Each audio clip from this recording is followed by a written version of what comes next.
Hello, welcome to Revelator Alf. I do apologise, I have lots of technical difficulties here tonight, but I am back again, so hopefully you can hear me, hopefully you can see me. Oh dear, what a total fiasco tonight, but hopefully it's all good. Thank you, Dave B, for telling me that there was no sound. Thanks for letting me know. I had to disconnect, reconnect it. So I do apologise. Thanks for bearing with me. Hey, if you've gone, hopefully you'll come back and you'll see what's what. But, you know, it's just one of those things. I probably should have just jacked it in for tonight. But listen, this show is all about, it's all about motorcycles, of course. Excuse me, because I have a motorcycle channel. But it's also about what's been going on this weekend. And let's just say it's been an eventful weekend. It's been an eventful weekend with some UFC going on, some boxing going on, a lot of football going on, and a little bit going on in the motorcycle world as well. So I was going to start off with the weekend activities, but I think, you know what, as this is a motorcycle channel first and foremost, I will go through motorcycle news. There isn't a lot, to be quite honest with you. I'll go through that first of all, and then as soon as I've gone through that, then I'll sort of discuss quite a few things as well. But if you're in the chat, let us know. Where you're at and where you're coming from. Dave, the man cave looks as warm as mine. It is absolutely freezing, as we know here over here. When I got up this morning at 5, it was -7 where I was, and it was horrible. So I've had to come out into the man cave and do my bit, as it were. Do my bit, and hopefully it's all coming through now. So this is new tech, what I'm using. It's this thing here, which I've basically had to get and connect up. So I've got 2 independent screens as well as my laptop.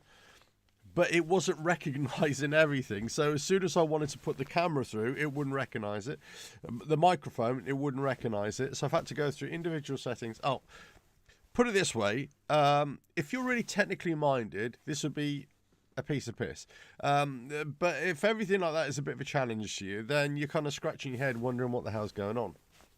But anyway, right, let's just get straight into it. Oh, yeah, by the way, so if you're in the chat, let us know where you are, where you're coming from, and, you know, what you've been up to this weekend.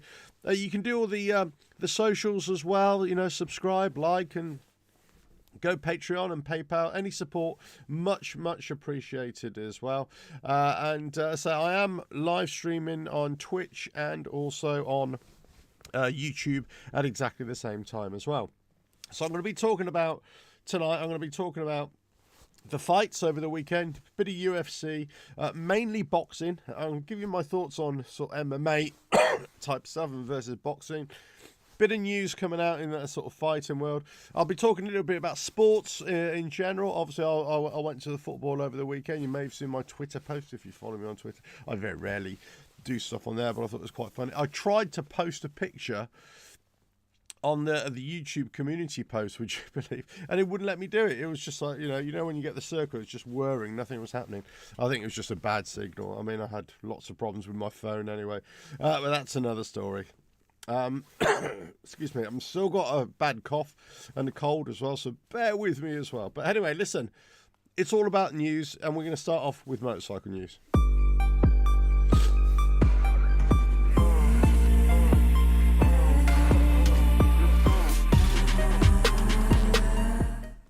Okay. Look, I'm here. I'm down here. Right, so you can see me now. So let's just crack on. First of all, I am going to skip through these. There's not a lot of motorcycle news, industry news right now. News coming out as a couple of days ago that Husqvarna actually have teamed up with Recluse for 2023 for the racing season, and for in motocross, rally and enduro, set to benefit from the knowledge and vast experience of that Recluse is built on.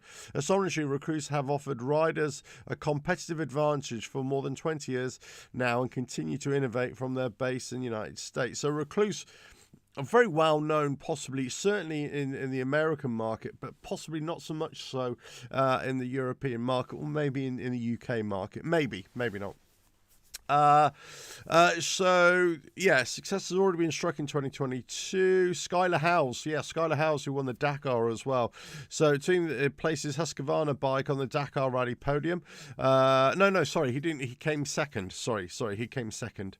Kevin Benavides one, of course, which I really noted on the other day. Billy Bolt leads the FIM Super Enduro World Championship, and RJ Hampshire raced to the 250 SX podium at round 1 of AMA Supercross as well. That was this last weekend, or the weekend before, I should say.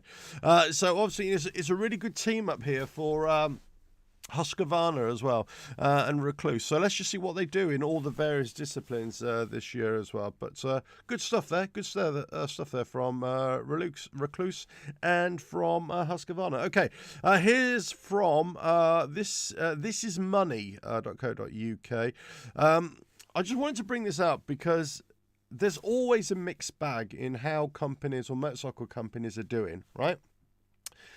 And you could sometimes led to believe, and maybe from people like me, say, "Oh no, they're doing really badly." Well, actually, in some cases, no, they're not doing. They're doing really well. So here, Triumph, and I've got a couple of stories like this that may kind of buck the trend of what people might be thinking in terms of, all the, the COVID issues or the supply chain issues, which are still there. There's no doubt, and obviously the inflation everywhere. But Triumph here have reported record sales as British manufacturers shrugged off the effects of the pandemic, it says here in this publication. And they leapt to, excuse me, they leapt by a quarter to 774 million, and profits doubled to 93 million. And that was results ending year June 2022. So obviously it doesn't take into account from June to now. But look, and they've sold, they sold 89,143, which I suppose still pales into insignificance when you're talking about, obviously, other manufacturers. But, Triumph doing some good stuff there. Here's an interesting one from Suzuki as well. Suzuki in Indonesia, they've just finished pumping out 3 million bikes from out there as well. So they're pumping them out there in the Far East. However, the flip side of this, there's another story from Pakistan where Pakistan Suzuki, or Pak Suzuki, they've basically they've stopped production, or they've stopped taking orders from the dealerships all around the country. And one of the reasons, or the big reason, is for supply chain issues. They just can't get the equipment, the raw materials, whatever, into it. So, I mean, they're saying they're hoping to, get back on track quite quickly. And then here's the thing, is very interesting. They said they're going to start supplying new customers. So you would think, well, maybe the existing customers they've lost. Those existing customers, those dealerships, they've decided, well, no more Pak Suzuki. We're going to go off with somebody else, So that's a very interesting thing there to say. But not all good for. Well, on one hand, Suzuki doing great, but on the other hand, there's always a balance, isn't there, in everything. Okay, KTM. This is from the Economic Times industry. The KTM boss. It's actually KTM. It's the head of the Swiss sports bike maker KTM. That's a bit misleading because obviously we know KTM is Austrian by heritage, by origination, but KTM are owned by the Pierre Group, and that's from the Pierre Group, Pierre Mobility, and they own KTM. Anyway, the chief of that Pierre Group, he's basically saying that. It's a false economy with the EV bikes. It basically says he's not confident of the capability of electric vehicles beyond a point, and feels that optimism on this front is highly overrated. And it just goes on. This is in inverted commas, as it were. The whole scope and capability of the concept of electric vehicle mobility is highly overrated. It's the resulting of mixing the laws of physics incorrectly, also by misleading the laws of energy. The chief executive, Pierre, who owns KTM. I know it isn't easy to tell and convince politicians about the sheer impracticality of attempting to make high-end EV bikes. He said, "This has always been my argument. Great, make scooters, make small urban bikes, make small little commuters. But when you're talking about high-end bikes, speed, range, all that sort of stuff," he said it needs 10 times more storage space in the EV segment to generate energy than 1 litre of gasoline can produce. So the amount of energy required just to achieve the same performance and sustainability, they're saying it's just not viable, not practical. But so this is the kind of things that a lot of people have been saying. Of course, if you're a doubter, if you're a hater, that kind of thing. I'm just a skeptic. I'm just a skeptic, not of EV. I'm just a skeptic of EV for longer journeys and for bigger motorcycles. I'm a great believer in EV for urban riding. I'm a great believer for small motorcycles, mopeds, like up to 125 equivalents, CC type equivalents, that kind of thing, or 250. But anything more than that, I think it's just, especially when we're looking at the evolution of alternative fuels and synthetic fuels, in the next few years. Let's see how that goes. Okay, the next one here, this is kind of a bit of a heads up for everybody. I pulled this bike up a couple of months ago when Honda first announced it. It's the Honda CB500X. It's basically a lot of people are touting it now as the best basic ADV motorcycle. 500cc, well, lightweight, light to middleweight. It will do anything. It will go everywhere. And the ADV is a beginner-friendly ADV motorcycle with efficient engine, extremely flexible hardware, and it can stir up some dirt while touring as well. And it just goes on and on. They're basically saying that this bike is going to have do well in 2023 and 2024. I can't argue with that. I think it's a really good one. Here's another one.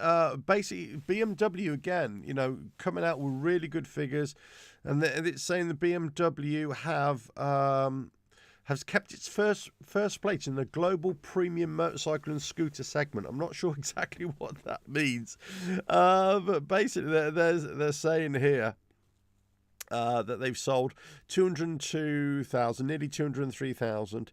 A lot of those are for the R1200 GS and the R1200 GS Adventure. A combined total of 60,000 of those bikes were sold. That's pretty good. Contributing to around nearly 30% of all sales, 29.6. So they're doing well. So BMW, Triumph, they're doing well. Bit of a mixed bag for Suzuki, KTM, breaking boundaries, doing different stuff. So, fair enough. New helmet here from HJC as well, that launches latest motorcycle helmet, the full face i7-1. i7 with updated ventilation compared to the i70 and a range of available sizes. Well, usual stuff. It's just a new helmet, isn't it? It looks nice though, if you're into that. Here, I think I mentioned this story the other day here in the UK. People who wanted to take a driving test, a car test, motorcycle test, you might have a few issues here because the driving examiners and vehicle testers, they might be going on strike, or they are going to go on strike. So, yes, another body just going on strike.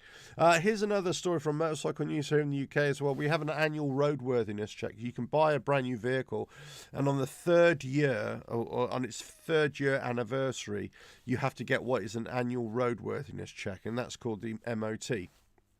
What they're proposing here to help people with, the cost of living, rising costs and all that sort of stuff, they're saying instead of after the first 3 years, you make it after the first 4 years, and then instead of every year having this annual roadworthiness check, it will be a biannual or but every 2 years, basically, every 2 years. And there's some criticism or some questions here. So, well, how safe is that going to be for people, for bikes, for cars, or anybody? If you've got more unsafe, it's all well and good.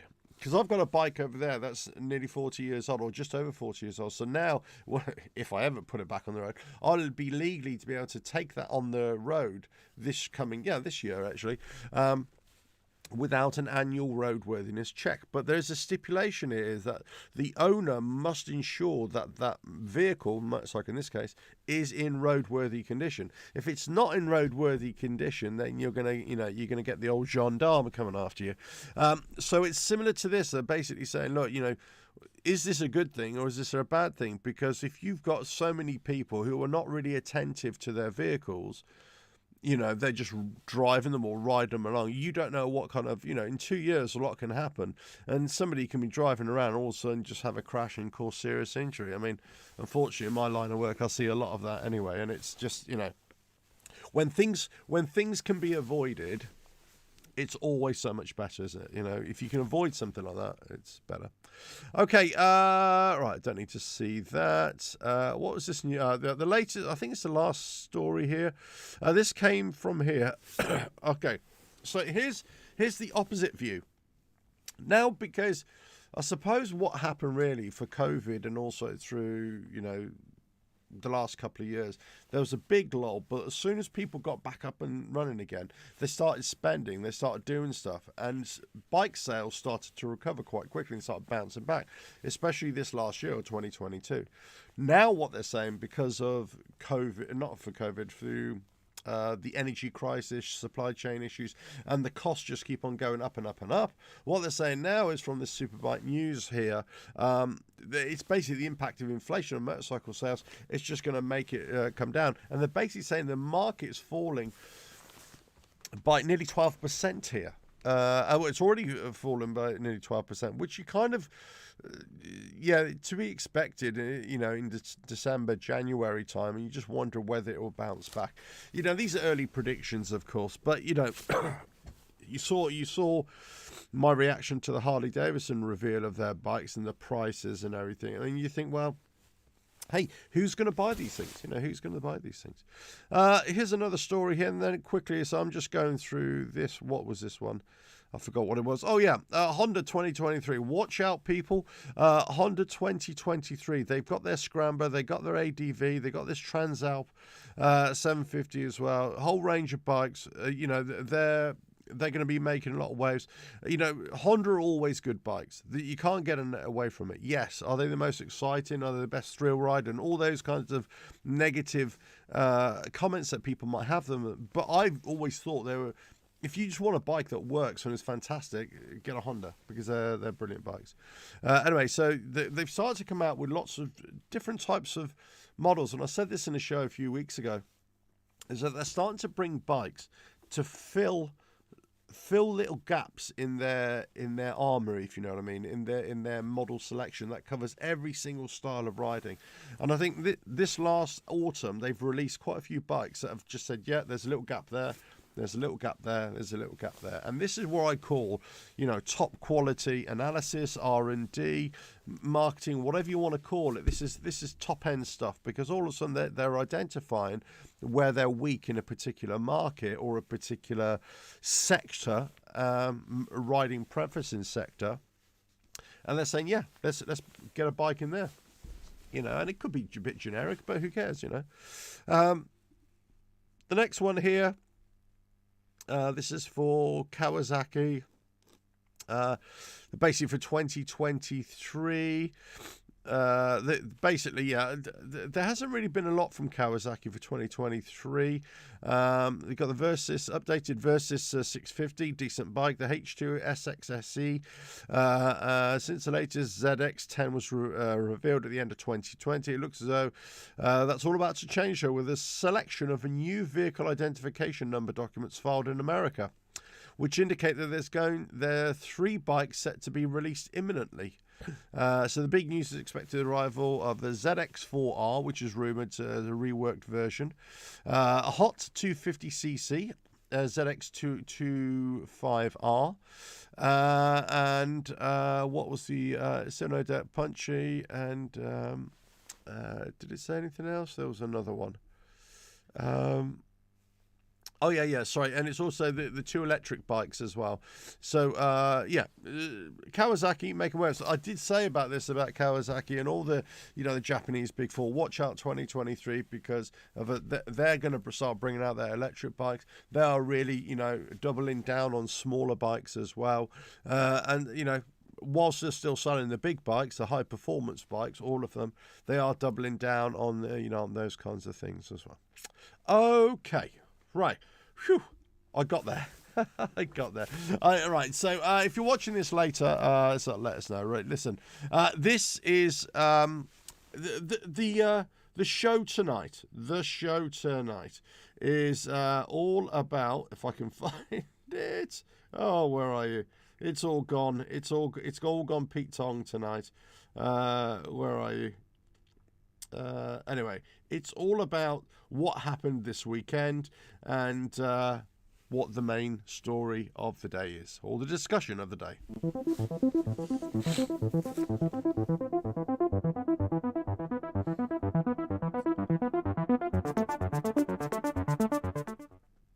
Okay.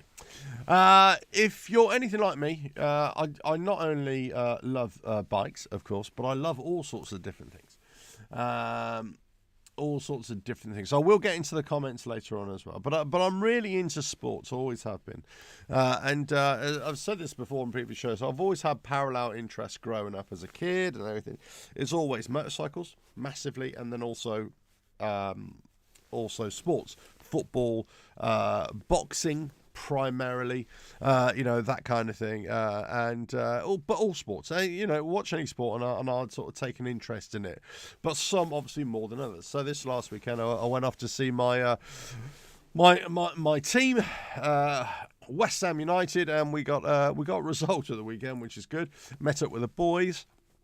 Had a couple of drinks. Had a bit of pie and mash beforehand. So if you saw my Twitter post before, you would have seen I took a picture of pie and mash and also a pint. Lovely. It was very nice, and we won. Would you believe we won? So that's always a result, especially after the string of results that we've been having. So maybe our manager's got a stay of execution. But this is not. I didn't really want to talk about football, unless you really want to, of course. But I didn't really want to talk about football. It's more about. I have an impression of people sometimes, or stereotypes of people.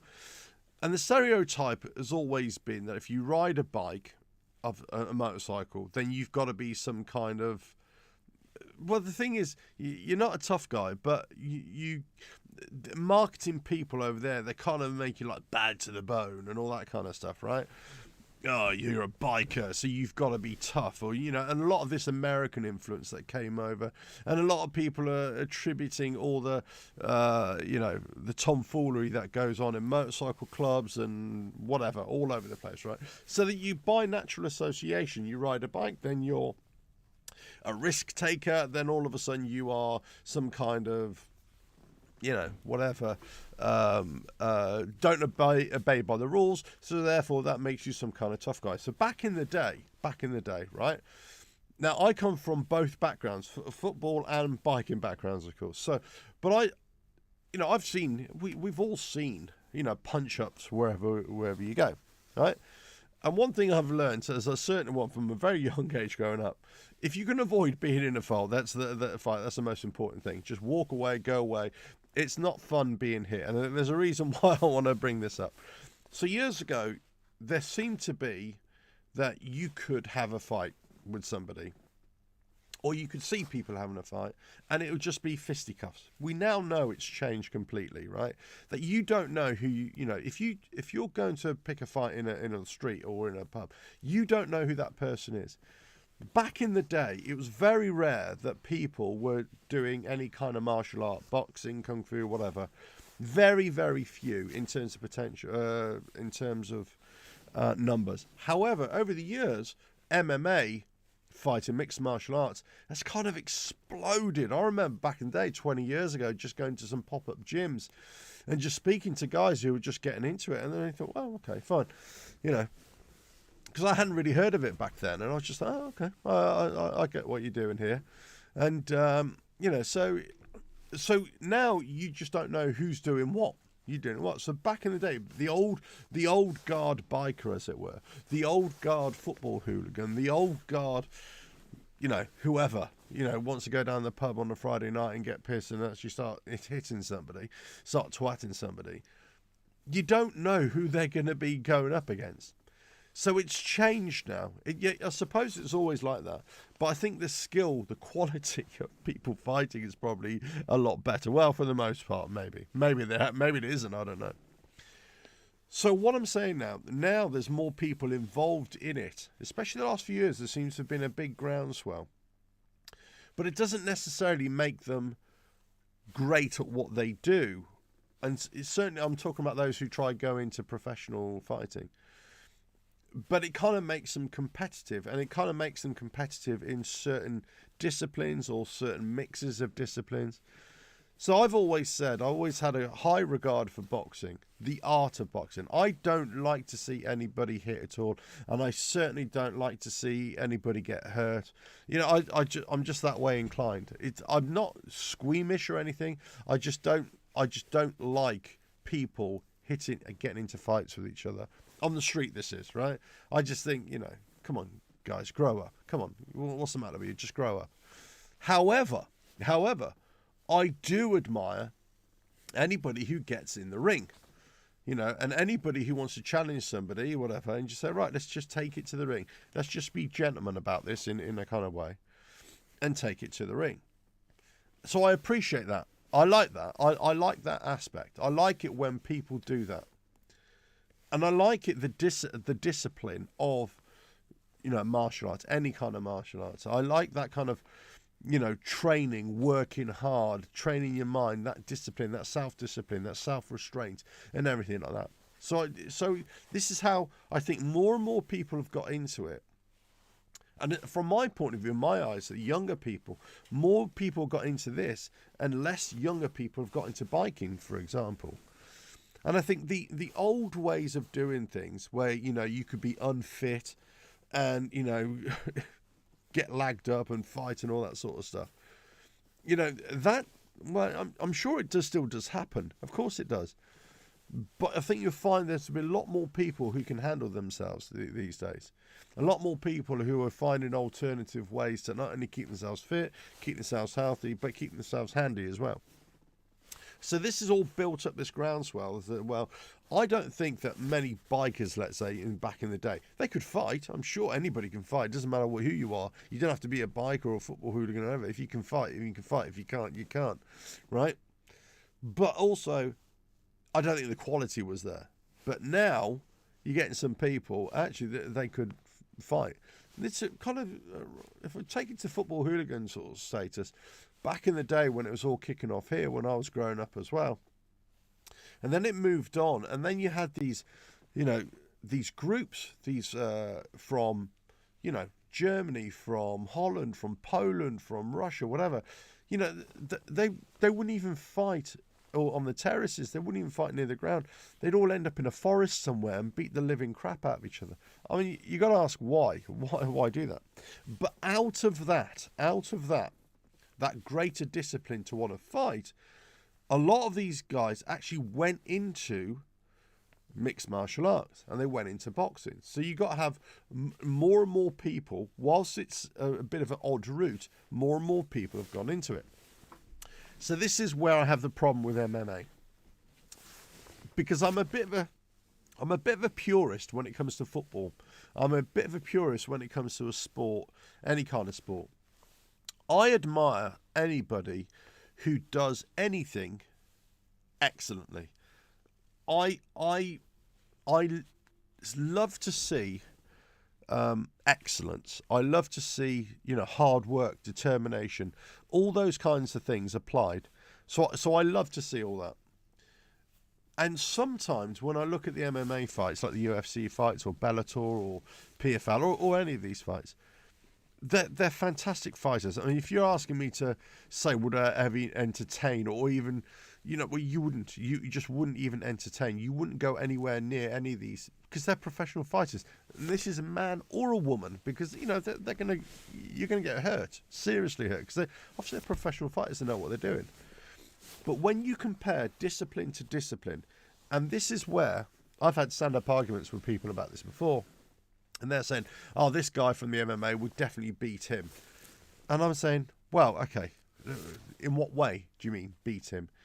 Because you can't say one guy is going to beat another guy. Now, those in the MMA world, those who are coaches, those who are actual fighters, they know themselves. If you take an MMA fighter, no matter how good he is, and you put him in with a boxer, and they have to box by the Queensberry rules with boxing gloves, they're going to get shown up. It's quite simple. Now, a lot of these fighters, they do go into boxing gyms, but they try and take a minimum, a little bit of what a boxer does, because a boxer in an MMA octagon is not going to survive. It won't survive 2 minutes. Most of them, some might, but most won't, because it's an all-encompassing thing. The other thing about MMA is that I thought originally, it was kind of no holds barred. You could just do whatever you want. And then they started introducing lots of rules for safety and everything.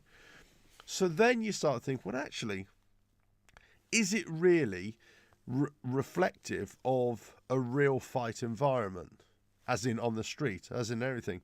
Well, no, it isn't, because there's so many different factors involved. It's probably as close as it's ever going to be. So the thing is, with a boxer, I think that if you can stand up and you can, use your hands, a good fighter is gonna win in normal circumstances rather than an MMA fighter. If you're talking about pure boxing excellence, boxing is always going to win for me anyway, in terms of a visual spectacle. Now, when I watch MMA, okay, I was watching the UFC this weekend. I've been watching the last ones as well. I particularly, whilst I value when they sort of do the wrestling and jiu-jitsu, Brazilian jiu-jitsu, which has pretty much taken over the sport, and they take it to the ground and they try and grapple and everything. I value that. I see, you can beat somebody up and beat them into submission. But as a spectacle, I don't like it. And the reason I don't like it is purely a bias, is that I have such a fascination with boxing, or such an appreciation of boxing. So when I see stand-up fighting, two guys going hell for leather, like Michael Chandler type thing, if you know that guy, always in for a good scrap.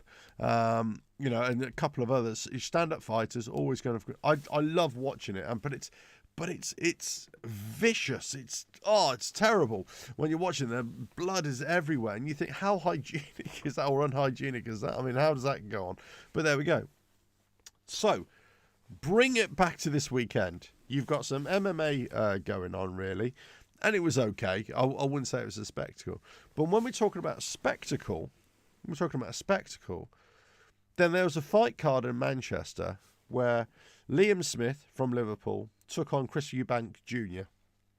And it's basically Chris and Eubank, as if you do know or you don't know, he was supposed to fight Conor Benn a few months ago, but some issues, drug issues and stuff like that, drug testing and all that sort of stuff. The fight had to be cancelled, so Liam Smith came in.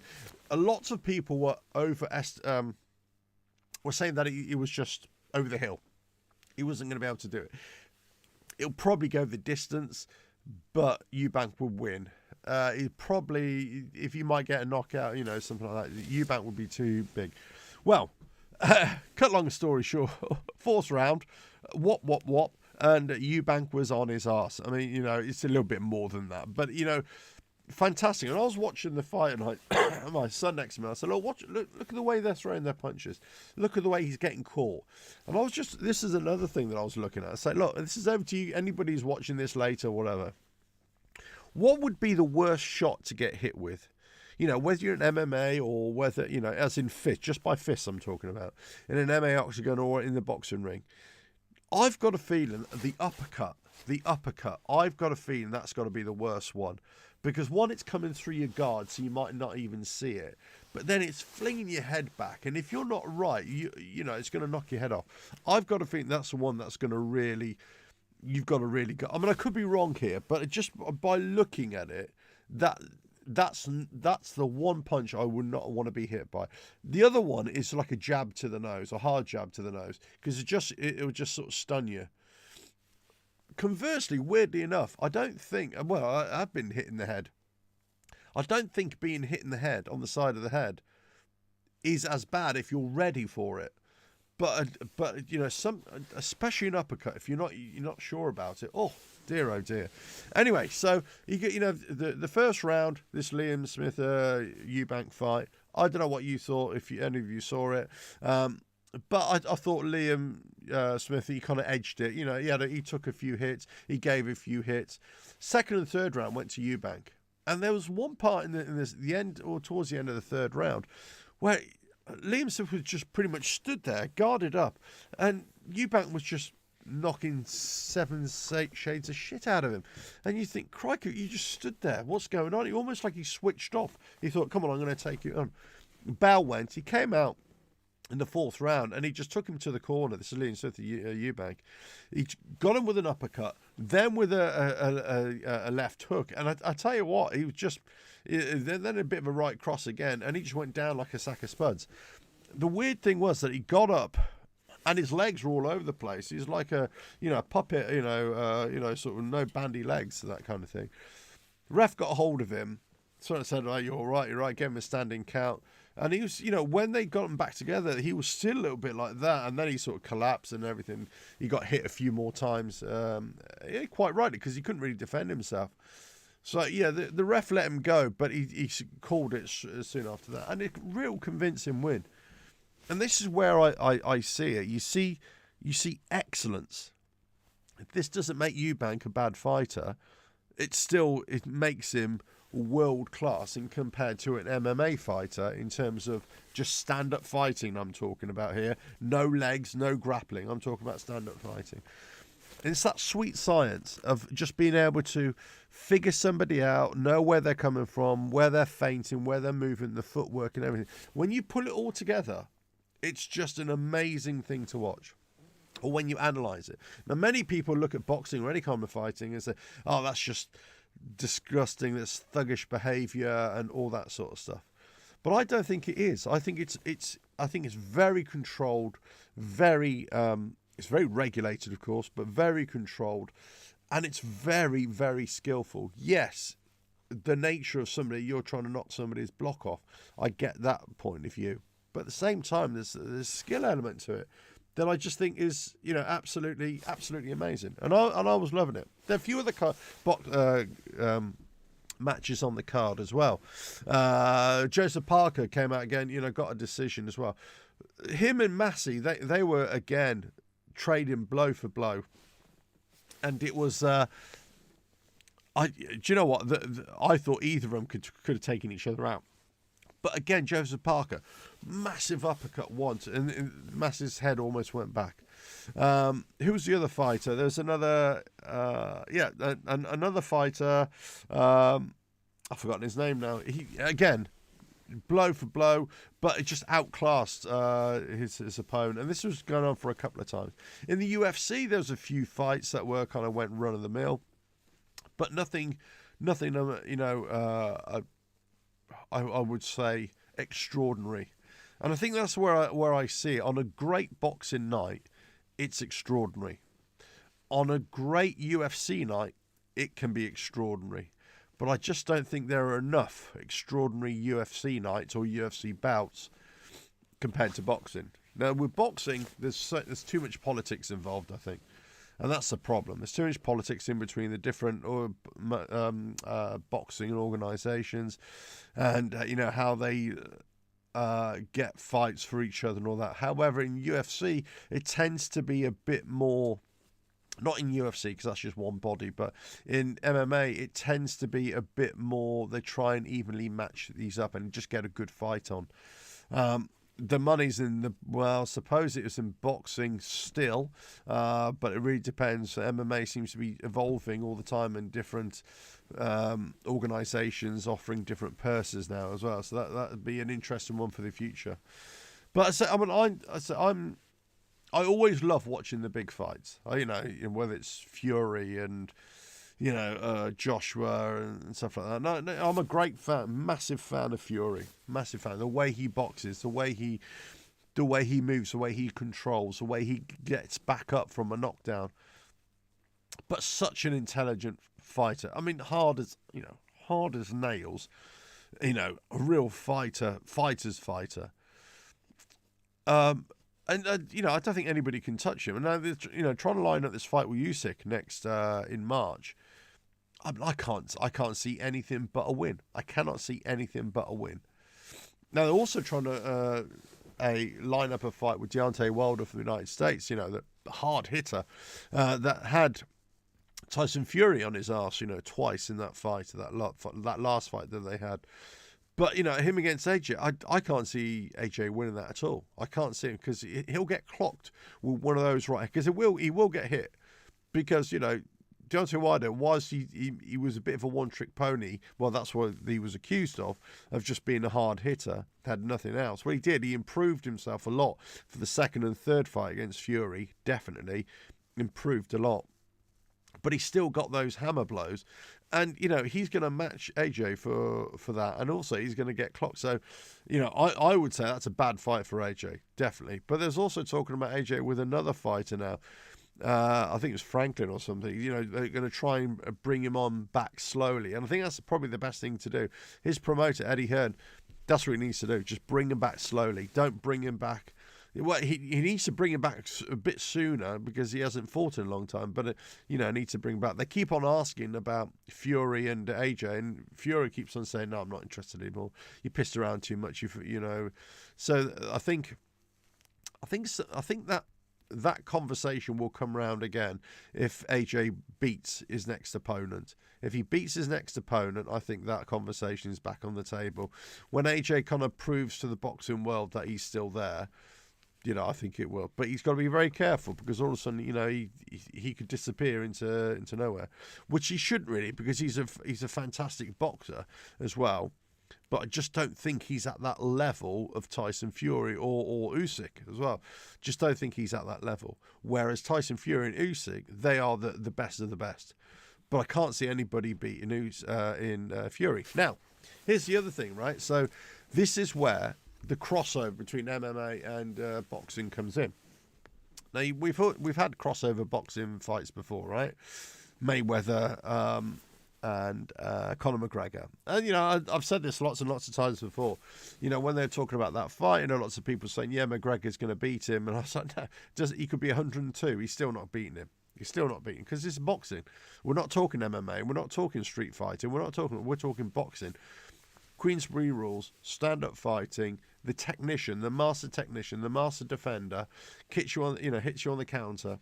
There's no chance. And, you know, it's obviously proven right. And most people who kind of knew what they were not thinking romantically. They were thinking with their heads. Said, yeah, there's no way that he's gonna win that. And there's been lots of exhibition-y type matches as well. But I was listening to, from the UFC, Francis Ngannou, who was world heavyweight champion, has just been let go by the UFC. They couldn't come to an agreement for another 3-fight deal, and basically he wanted extras in terms of health insurance and all that kind of stuff. This is like a big thing in the UFC now, you know, the way they're treating their fighters, how much they're underpaying their fighters, all that kind of stuff. So it's a massive story. So if you follow that, you'll see what I mean, or you'll know what I mean. But anyway, so Francis Ngannou now has been let off by the UFC. So he's effectively a free agent. He's totally free agent. He doesn't have to get any permission from the UFC at all. So he's a free agent. So now he's gone on to show, you know, lots of podcast shows and everything like that, talking about, you know, what he wants to do next. So he could do an independent MMA fight, or, you know, he's trying to get into the boxing world, get a few boxing matches under his belt. So, you know, he needs to do some boxing training, first of all. Proper. He's done boxing training, but not at that level of proper boxing. Now, I've seen him fight a few times. And bearing in mind, MMA, yes, it might be more overall physical, but it's not as long in terms of rounds, in terms of, you know, minutes actual fighting. He seemed to be gassed. He seemed to be out of breath really quite easily. So I'm not sure whether he's got the stamina to even get in a ring with a boxer, let alone somebody like Tyson Fury. So Tyson Fury was saying the other night, at the Smith and Eubank fight, so basically saying, well, you know, look, Usyk's a fight, you know, the fight of the century type thing. But, if that doesn't happen, or the next fight after that, or, we're trying to get Ngannou into maybe an octagon ring, something like that, but with smaller gloves, MMA gloves, and see how we go. But if it's still boxing in terms of Queensberry rules, stand-up fighting, I can't see Fury not winning. Unless, as we know, there's a lucky punch, or a punch that rocks him.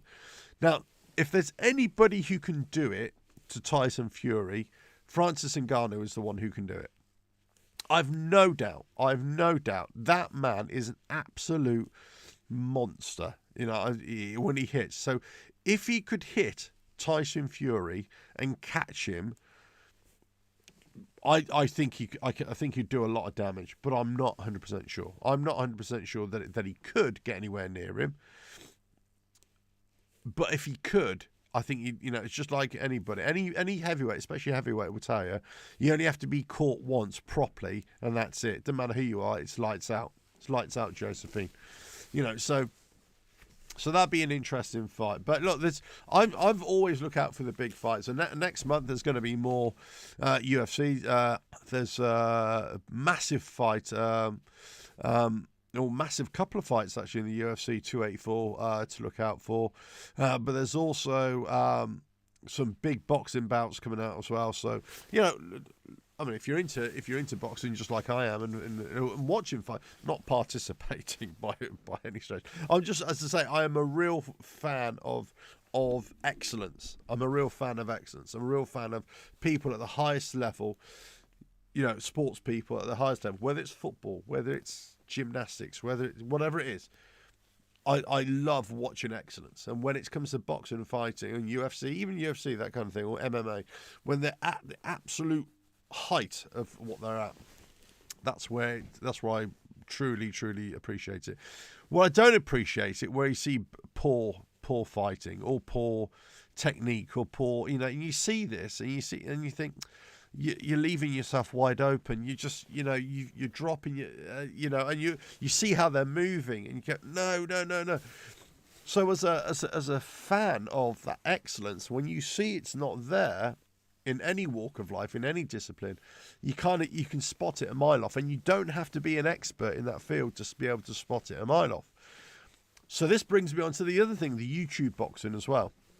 Or the influencer boxing, like celebrities or YouTubers or whatever, now trying to get into the ring to not only cash in on this kind of, this new wave of excitement, but also they got a fan base who are not necessarily boxing fans, but they are heavily invested in whoever's in there, could be a DJ against a YouTuber or something like that.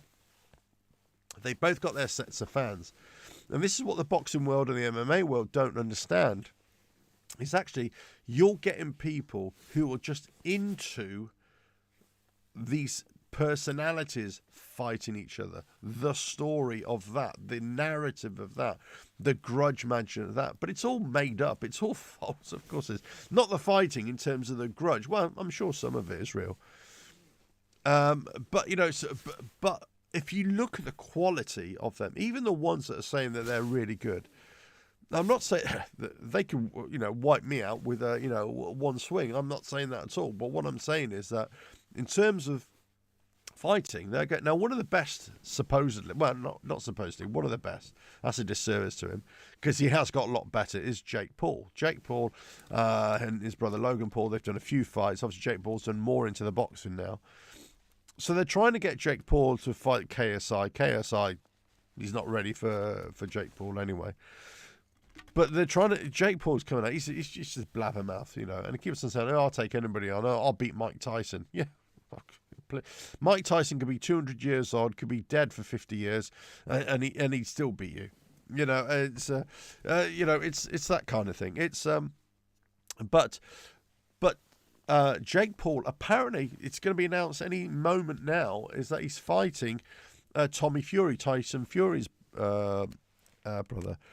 Now, I'm of this belief that Tommy Fury, a boxer, pro boxer, coming up the ranks, he's not, there yet, but he's coming up the ranks, should absolutely annihilate Jake Paul, regardless of how well he's he's improved, he's still going to get annihilated. Absolutely going to get annihilated. So it was interesting when I saw a quick interview with Tyson Fury over the weekend. He was basically remarking on the fight, and he's basically saying, if my brother, Tommy, doesn't chin him, in other words, beat the hell out of him, he might as well just go back to Dubai and stay there, because they all think if you can't beat a non-pro fighter, then you shouldn't even be doing it. Because you're a pro fighter. You're a pro fighter, pro boxer. This is what you do. This is what you should do. This is how you do it. Now, it doesn't mean that all pro boxers are good, or they could beat anybody. But what it means is that somebody who's had a few fights and who's trying to come up the rankings should be able to beat somebody like that quite easily, quite convincingly. And if he doesn't, then, I don't think he could ever fight again, really, could he? How can he? It'll basically be dropped all the way down.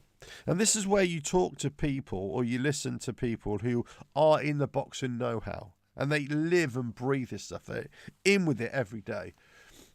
And they you say like a YouTube boxer to them, and they go, well, yeah, okay. We've learned to accept that it's entertainment, and we've learned to accept that it has value and everything. But but we're not talking boxing. And that's right. When Eddie Hearn talks about Jake Paul, for example, and he says, well, yeah, he's a mediocre boxer at best. Now, even after all the improvements, he's still a mediocre boxer. Give him a go against any journeyman boxer, he's going to lose. And that's the thing. Jake Paul's never fought a boxer, because all the fights that they're having, they're going after the story. This is what people keep on forgetting, right? They're not interested in the fight, although they keep on saying they're interested in the fight. They're not interested in the fight. They're interested in the story. They're interested in what gets most people watching, most people talking about it, most people invested in it. So if they fight Floyd Mayweather, if they fight, another celebrity of note, that kind of thing. If they fight somebody who's really big in MMA, let's say, or ex-MMA, somebody who was multi-world champion or something, like an Anderson Silva type thing, who was 47 at the time, that kind of. And this is a criticism of people like Jay Paul. He said, well, you're not fighting boxers. You're fighting either over the hill, with all due respect, retired MMA fighters who don't even have their main discipline as stand-up fighting. Then you're never going to be able to do it in a boxing ring. And this is where I'm at with it. There is the two worlds can exist, but crossover boxing, it's just not viable. It's just not worth really getting hyped up about, unless they are very special. They're very special. And I talk very special who are both at the peak. And this is where the Tyson Fury, Francis Ngannou, both at the peak, both heavyweights. This is possibly the only matchup between a boxer and MMA fighter that might be worth its salt. But anyway, that's me. Morris, thanks for that. But anyway, listen, it's been a great weekend of sport. It's been a great Saturday of football for me. Got 2-0 win. Thanks very much. Came back, watched the fights, watched the highlights of sort of the UFC, various fights around the world. Caught up in a bit of motorcycle news as well. But this is my take on boxing and MMA and that kind of thing. And fighting in general. I don't think anybody should ever fight, certainly in the street. I don't think anybody needs to resort to violence to settle an argument. I think, if you resort to violence, that's it. You've lost the argument, basically. As you get older, you shouldn't be getting anywhere near a fight anyway. However, anybody who do that, if you want to have discipline and have something like that, then go to a gym, into a boxing ring, that kind of thing. I approve of that. Learn to do something that you're not fighting with aggression. You're fighting with discipline, and that's where I'm at with that. But I'm always a big fan of especially the big fights. And I go through phases with fights. Sometimes I really pay a lot of attention to the lesser fights. and other times I don't. I kind of back away from it and I only focus on the big fights. But anyway, you know, so it was great weekend of boxing. So the undercard was really good for the Liam Smith and Eubank fight. I thought it was really good, but the main event was just pucker, as we say, absolutely pucker. And well done, Liam Smith. I was chatting with a couple of Everton fans, not about boxing actually, but we're talking about the game and everything. So it was a bit odd that we were playing a team from Liverpool, playing Everton, and Liam Smith is from that part of the world as well. I don't know if he's a football fan. I don't know if he's red or blue. I have no idea. But so there we go. But anyway, listen. Thanks for joining. It's been. I just really wanted to come on and have a quick go on here and have a look at setting up everything here. I've got my 2 screens now. I've got this kind of stuff all set up down here. This is what I'm using now. It's just because I was rushing tonight. I was a little bit late coming back, and that's setting up. But eventually, I got it all sorted. It's all working now, thankfully, and hopefully, I won't have the same problems again next time. But listen, I'm not sure when I do another live show. It won't be weeks and weeks. It'll be in the next few days, but I have nothing planned right now.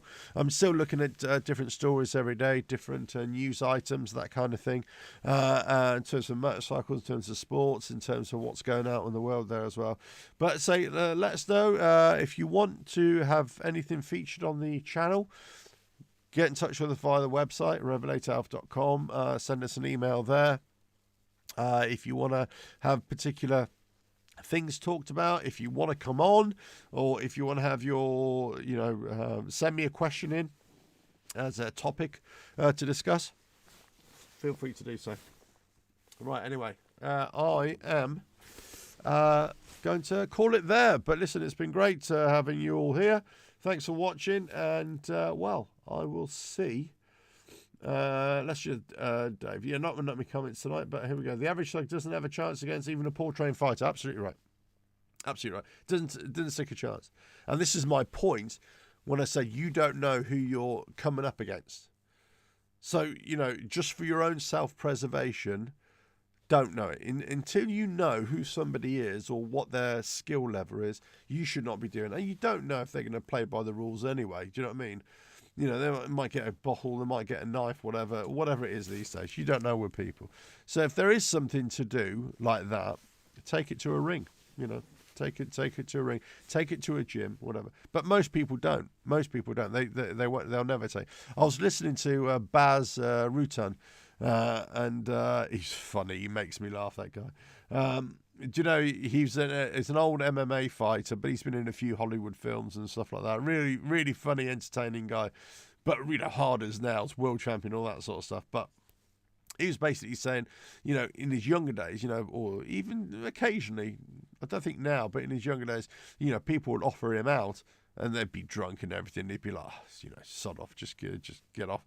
And he'd say to them, sod off now, but if you want to come to the gym and, sort it out, with gloves and everything, he'd say, yeah, here's my card. There you go, have that. And they'd never turn up. Quite, they wouldn't, would they? They wouldn't turn up because sense has got back into them. They think, oh, but there's no way I'm going down there. So there we go. Nobody's ever taken them up on the offer, which I'm not surprised by. Why would you? Why would you? I would love to speak to some of these, really top quality, fighters, from the past, even from today as well.